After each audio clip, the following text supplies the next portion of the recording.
A boy from London will become the first millennial saint after performing miracles from beyond the grave. God's influencer, Carlo Acutis, died from leukemia in 2006, but has miraculously saved a brain bleed victim and a critically ill child since his death. Pope Francis has credited him with the miracles and has now signed a decree which allows Acutis to become an official saint. Yung tanong mong isa na bakit tinatawag Santo Papa yung Papa sa Roma, buhay pa. Kasi nga, naituro sa inyo ng Katoliko na ang santo, nagiging santo pagpatay na. Nasa langit na. Yun ang santo. Maling paniniwala yon. Ang pagiging banal o santo, kailangan habang nabubuhay ka, gumawa ka na ng kabanalan. Pag gumagawa ka ng kabanalan, nagiging santo ka ngayon pa lang, nasa lupa ka pa lang. Basahin natin ang awit 16:3. Tungkol sa mga banal na nangasa lupa, sila ang maririlag na mga kinalulugdan kong lubos. Basahin mo nga yan sa Kastila, Sister Luz. Ito po. A los santos que están en la tierra, y a los integros toda mi afición en ellos. Yan na mo. Santos que están en la tierra. Mga banal na nasa lupa. Alin ba yung mga banal na nasa lupa? Basahin nga natin yung unang Korinto 1:1, kapatid na Luz.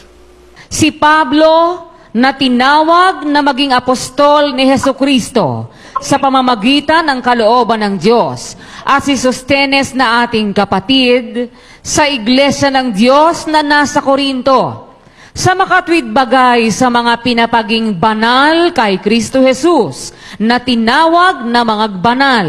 Yung mga nasa iglesia ng Diyos, ng una, yung mga nasa iglesia ng Diyos, tinawag na magbanal.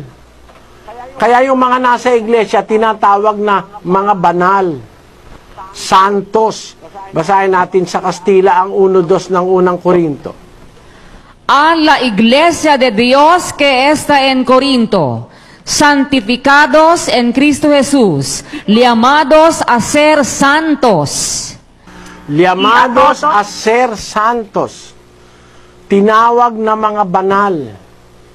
Kaya po, ang Kristiyano, banal. Sa Katoliko, ang banal lang yung Santo Papa Yung mga pare, hindi na banal Yung mga Katolikong miyembro, hindi na banal sa Biblia, dapat lahat nagbabanal. Kasi ang banal po, ibig sabihin, gumagawa ng kabanalan habang nabubuhay tayo. Basahin natin ang unang Pedro, ganito po ang nakasulat. Pakinggan nyo sa versikulo 15. Ngunit yamang banal ang sa inyo'y tumawag, ay magpakabanal naman kayo sa lahat ng paraan ng pamumuhay. Sapagkat nasusulat, kayo'y magpakabanal, sapagkat ako'y banal. Ang Diyos ay banal, utos ng Diyos sa tao, magpakabanal din. Sa lahat ng paraan ng pamumuhay. Sa pagsasalita, banal na pagsasalita.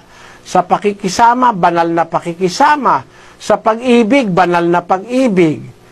Sa pagdadala ng pamilya, banal na pagdadala ng pamilya. Banal na pagsama ng asawa. Banal na pagturing ng magulang sa anak at ng anak sa magulang. Yun po ang kabanalang tinatawag. Kaya nagkakamali sa Katoliko, kung tinatawag nila ang Santo Papa na banal, siya lang ang banal, yung iba hindi na banal. Para bang yung Papa lang ang banal, dapat sana lahat, sa tunay na iglesia, lahat dapat gumawa ng kabanalan. Alin ba yung kabanalan na gagawin natin?